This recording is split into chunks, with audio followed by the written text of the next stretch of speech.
What did she do? The word abiding in her. A decision. Do what you want, but my decision is to respond with you in love. And when she did that, she had a supernatural power of love that is already stored in everyone's heart. You know what happens in our lives? Our soul or our mind or our training for years have been to retaliate. When something goes wrong, comes against us, come on, retaliate, a tit for a tat. And even though love is poured inside of us, it's like an ocean, we fail to draw that love from our heart and pour it into somebody else, but we begin to pour the poison into somebody else. Hallelujah. Are you with me? Are you with me? So this power to love everybody is already in you. See, most of the time I keep saying, God, I want more of you. You know what God will say? You can't have more of me, because the fullness of me, I have already given myself to you. In other words, God is saying, you don't need more of me, I need more of you, because you are more of yourself. And only when you put yourself to death, that's the time you can have, that's the time God has more of you. And when God has more of you, then everything of God will begin to flow through you. Hallelujah. Hallelujah. Let's go a little deeper in this. Did you understand? Okay. How does this all start?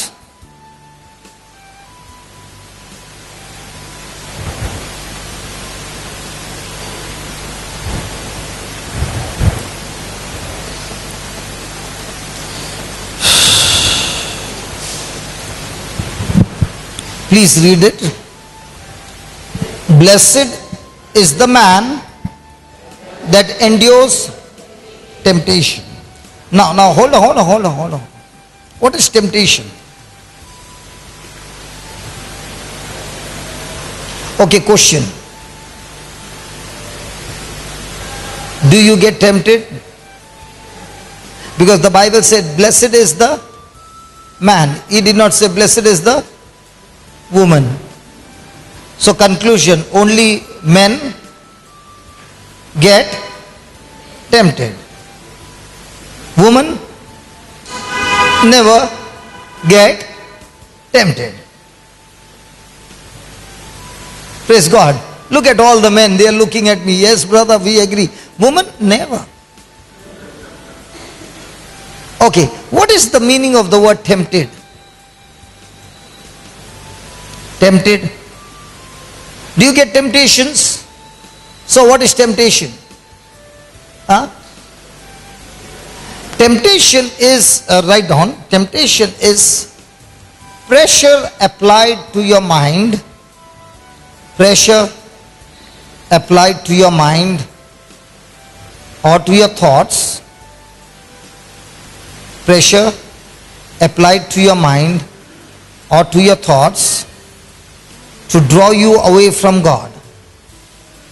To draw you away from God is temptation. Praise God. Question. Finished? Look here. Do you get thoughts that are trying to take you away from God? Negative thoughts, evil thoughts, lustful thoughts. Come on. Sinful thoughts. Come on. Yes. Right? The Bible says, if you get these thoughts and you pass the test of not fulfilling those thoughts, then you are what? Blessed. So the next time a wicked or a negative thought comes to you, and you are so alert and you captivate that thought, and you do not allow that thought to take over into physical action, you know what the Bible says? You have just got blessed.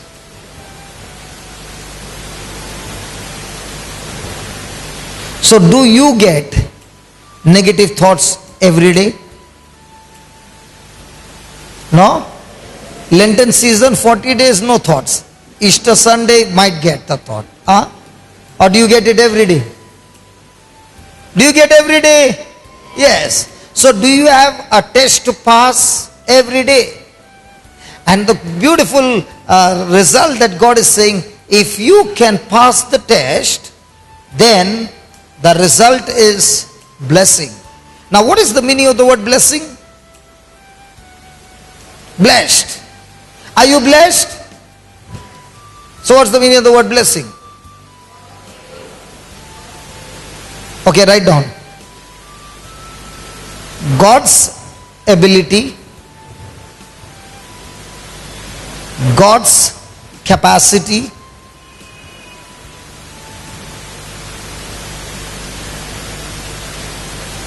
put into you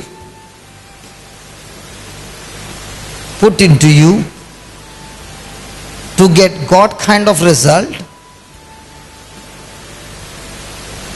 is blessing.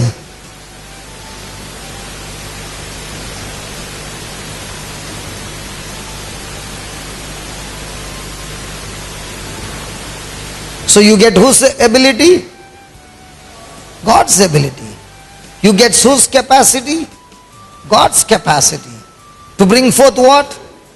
Not natural results, but supernatural God kind of result is called blessing. So from today, how do you get blessed? According to this word, how do you get blessed? When you pray more and more. See, a person might be saying, if I pray more, I get more blessed. When you pray more, you get more strength to overcome temptation. But the blessing result will depend on, did you endure temptation or did you fall into temptation? If you endure temptation, you are blessed. If you fail the test, you are cursed.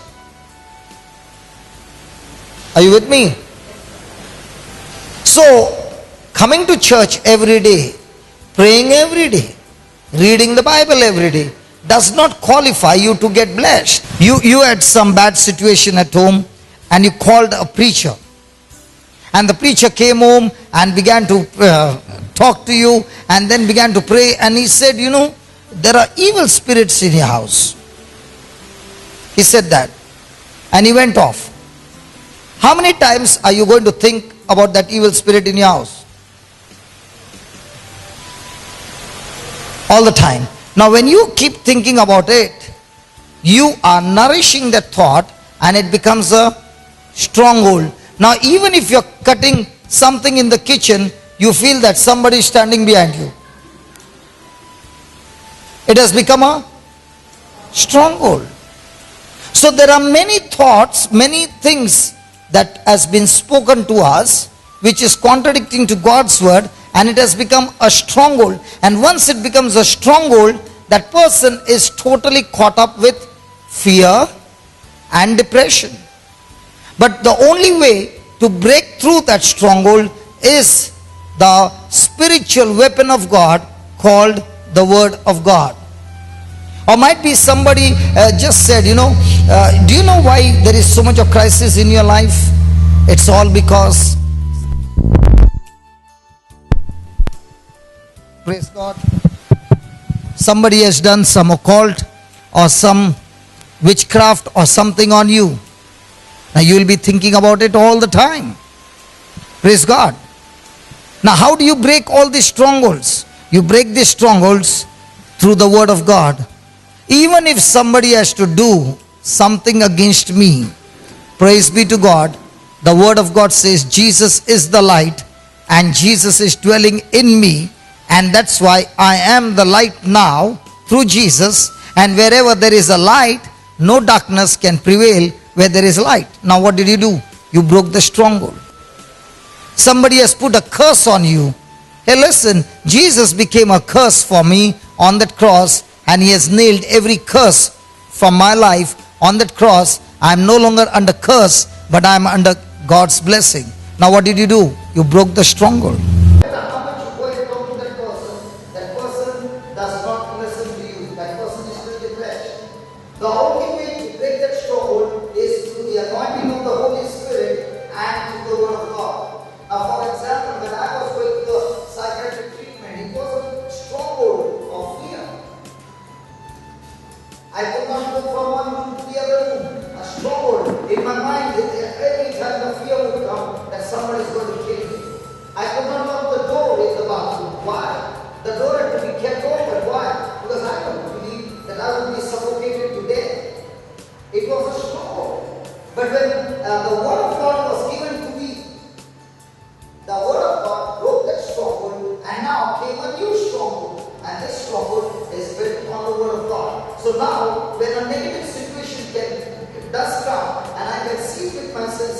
I refuse to accept it because the stronghold in my mind through the word of God has become much stronger than the situation coming against me. That's the time a person can say, the one who is in me is greater than the one who is in the world. Praise God. Hallelujah. Then he says, this weapon that you use for the word of God is able to cast down imaginations. Do we get negative imaginations? Come on. How do you break it down? How do you get it out of your mind? By feeding yourself with the word of God. Hallelujah. Yesterday I visited a young lady in the hospital and she was going through a terrible time. And when I went to meet her, she said, you know, I just can't keep my mind cool. I get so much of insecurity and so much of this and so much of that. And I said, have you been listening to the CD? She said, no. I said, do you have it on your mobile? She said, yes. And I said, can you put it on? And in the evening, before I go for the service, I'll come to visit you at the hospital again. And I want to see the difference. All you got to do is keep on listening. As you're lying down on the bed, put on that mobile, teachings on, the word of God on, and I'll meet you in the evening. And I met her in the evening before going to service. And I said, how many times did you get those negative thoughts? She said, not even once. I said, why? She said, because when I was listening to the CD, I was so engrossed with what was being spoken, I literally forgot. I said, that's how it works. There is a bucket full of hot water. You put the tap on with cold water in the same bucket. No matter how hot it is, it will and has to become cold. Amen? In the same way, no matter how big the stronghold in your mind, when you bombard it with the word of God day and night, the stronghold has to be. Hallelujah. Now, did she sit and pray? She did not sit and pray. She was only listening to the word of God. And the word of God destroyed. Because remember, the word of God is alive. The word of God is spirit. Hello? Hello? Look here, look here. This word of God is spirit. God is, angels are, and this word is. So when you receive this word continuously, this spirit will destroy. Somebody will say, how dare you say the word of God is spirit? I don't say, Jesus said, my word is spirit and my word is life. You can take this word as any other word from the book, nothing will happen. But if you begin to believe that this word is spirit itself, is God himself, this word is life itself, and now you feed yourself with this word and you watch and see every stronghold of the enemy shall be destroyed. Every imagination you can cast it down, and every high thing that exalts itself against the knowledge of God and bringing into captivity every thought. Say that every thought. So God's word says that you have been given the ability through the word of God to bring every thought into captivity. Praise God. And how do you do that? You do that when you open your mouth and confess the word of God to yourself again and again and again and again and again and again till you destroy the thought coming against you. The problem is when we get some negative thoughts, we do not open our mouth, we keep our mouth shut and we try to fight thoughts with thoughts. Remember, any person sitting here is thinking of fighting thoughts with thoughts, he will be a failure, it will be a loser. That battle cannot be won. Satan will surely win that battle. But if you open your mouth and speak the word on that thought, you will surely win. Because the spiritual realm gets activated when a person speaks the word. The Bible doesn't say that God created the world by thinking in his mind. The Bible says God created the world when he spoke the word. Are you with me? So if you keep your mouth shut and you're thinking, I pray in my mind, there is no power. But you might even whisper, just a small whisper. But it's coming out of your mouth as a word. It will activate the spiritual realm and now things are changing. Hallelujah. Let's go back to James.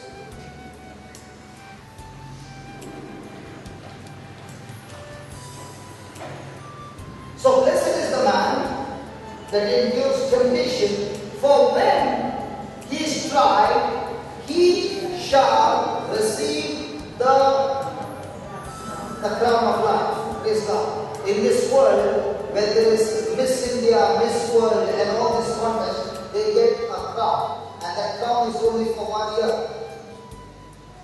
Praise God. In God's kingdom also you get a crown. When do you get a crown? When you fast for 40 days. Good.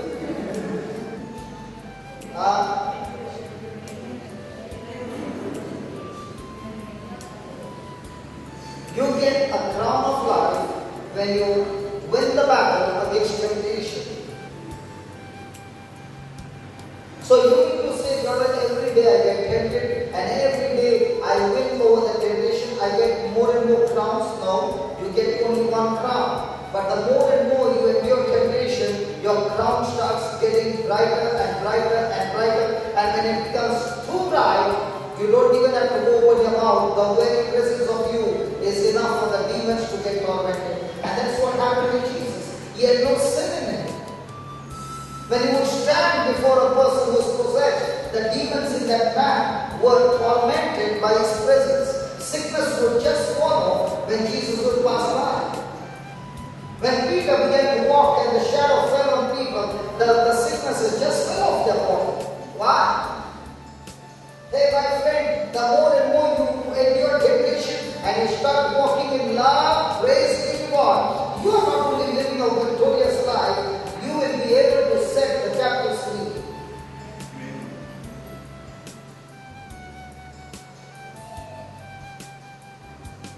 Tell your neighbor, is my crown shining too much that it is disturbing?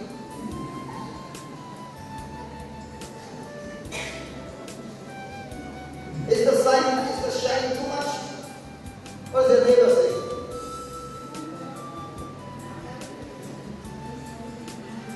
Hallelujah. You know, when I used to study the scriptures long many years ago, some of the Holy Spirit would explain to me and say, listen, son, the more and more you endure temptation and you be a doer of the word, you live a sweatless life. He did not say you will live an effortless life. The efforts will be there, but there will be no sweat. Every effort of yours will bear fruit. But if you are failing in your temptation, you are sweating, you are putting your effort, you are sweating, but not getting any result, and you begin to wonder, I'm working so hard, but it's not prospering. The Bible says when you endure the temptation, God will anoint your hand, and He will make you prosperous, and everything that your hand does will prosper in your hand. Hallelujah. Hallelujah. And that's why many times the thought will come, hey, listen, I failed the test. Nobody saw it, nobody knows it, and nothing happened to me. Wow, nothing happened to me. Nobody knows about the sin that I'm doing. Praise God, it's having an effect on your life. It's stealing your goods. Because the thief comes to steal, kill, and destroy. And he can do that only when you open the door to him. And the only way that he can open the door is through temptation. Watch this. Let no man say when he is tempted, I am tempted of God, for God cannot be tempted with evil, neither can deceive any man. But every man is, come on, read that. So if you get temptation, is there anything wrong with you? Yes? Okay, was Jesus tempted? So if the devil did not spare him, do you think he is going to spare you? He's going to come after you. Listen, the very reason you have been tempted is because you are a threat to the devil's kingdom. The only way he can checkmate you is to get you tempted and to make you go away from God. And if he can't succeed in that, believe me, you are such a threat, you will destroy his kingdom. You will be such a blessing that so many people's lives will be changed and transformed, and they will be set free through your life. Hallelujah. So every man is tempted when he is drawn away of his own lust and enticed. Then when lust has conceived, it brings forth sin, and sin when it is finished, brings forth death. Now in these two scriptures, God is giving us 7 steps before destruction is. 7 steps of temptation. Every person who is going through a disastrous life goes through this 7 steps process. So let's study the process. Do you want the 7 steps?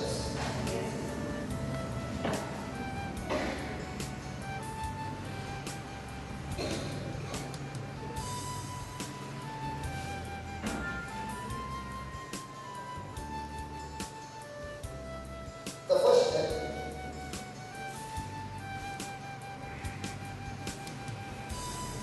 The first step to temptation is tempting. Every man is tempted. So what's the meaning of the word tempted? A thought of evil. So how is the devil going to battle with you? The first thing he will do is, listen, many times people feel the devil will come and pounce on you. The devil can't touch you. All that the devil can do is give you some suggestion. All that the devil can do is give you some thoughts. And if you can take those thoughts, he will take you on a ride and destroy you. The devil is a spirit, he has no power over you. But he can talk to you through your 5 senses, through your mind. So the very first thing he will do is, he will give you a thought of evil. The second step, drawn away. What happens when a person gets the first thought? If he has entertained the thought, now the devil is going to bring forth more and more strong desires or strong imagination of those thoughts. It's going to multiply. And when it's going to multiply, the person is no longer looking towards God or to the Word. The strong imagination is more stronger or much more than the person thinking on the Word of God. This drawn away is when a person's focus has been drawn away from God and drawn away and it is focused on something that is sinful, something that is negative. Praise God. For example, a person just spoke to you about somebody, that somebody did something wrong and all those things. The person spoke. The person is gone. You received that word against you, a comment or anything, and now you are sitting and pondering. Now are those thoughts going to multiply?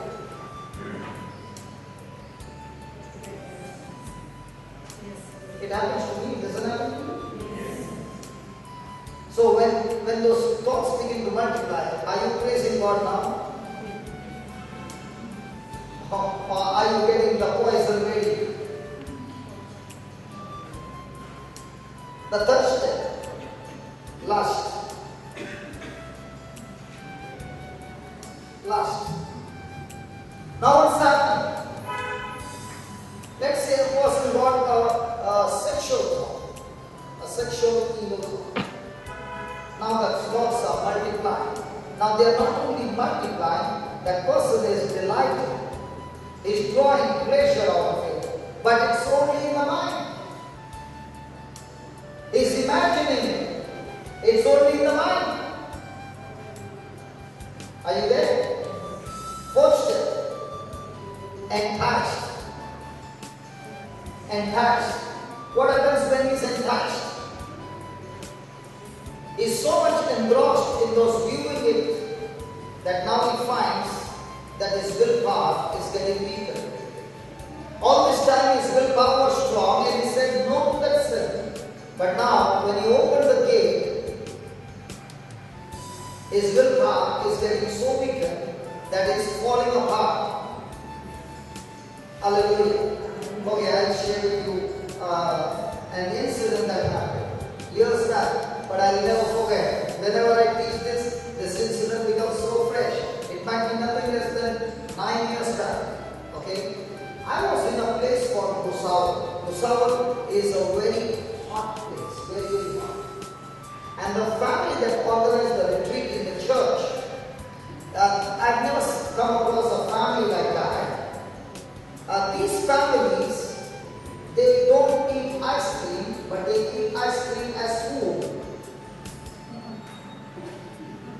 We eat food and then we eat ice cream. Are you understand? But these people over there I saw, they don't eat food, they eat food. Ice cream as food. Good. Now the translation is right. They eat ice cream as food. So when we sat down for food, they said, don't eat more, brother. There's ice cream served. So we got, ice cream served in one piece. And they brought the whole box. And they opened and the whole family is eating as if they are eating food. And praise God, I'm not much in ice cream. But there was one brother with me, very, very fond of ice cream. And he sat with them and he finished about 8, lunch, dinner, next day lunch, dinner, tea time, every time, ice cream, ice cream, ice cream. For 4 days, ice cream. And when we went to Bombay, when we came back to Bombay, he was sick and he got bronchitis. Praise God. After about 4 or 5 months, we were back to Busan. And this time we sat at the table and this brother would not take even one piece. So I asked him, brother, why are you not taking? And he said, my wife has warned me not even to take a lick. And I said, yeah, okay. And I picked up one and I began to lick in front of him. And believe me, his eyes were looking at me, his mouth watering. And I said, listen, you can take a lick. Just a lick. In one lick, you don't get bronchitis. And he said, that's true. And he put his tongue out. And I said, not mine. Pick up the fresh one. And he said, it will go waste. I said, don't worry, it won't go waste. You take one lick. And the rest I will finish. And to help you, I will open the cup. And I opened one fresh one and gave him one lick. And I took it back. That one lick was enough. His tongue was again open for the next one. And I said, okay, one more. By the third time, he grabbed the ice cream and finished the whole ice cream. Praise God. And he finished not one, but he finished 6. And I still remember when we finished our lunch break, I came from the door and I shared about the temptation. And I said, this is how I tempted him with a lick. I just wanted him to take a lick. It did not end up with lick. It ended up with 6. A person who likes to take alcohol and he says, Lenten season, no alcohol. And the friend says, take a drop, brother, just a drop. On the Easter, I quit drinking, okay? And on the Easter Sunday, okay? Just a drop. Okay, just a smell. Okay, just a smell. Okay, just give us a comfort. You don't drink. Let the glass be there. Will it be there?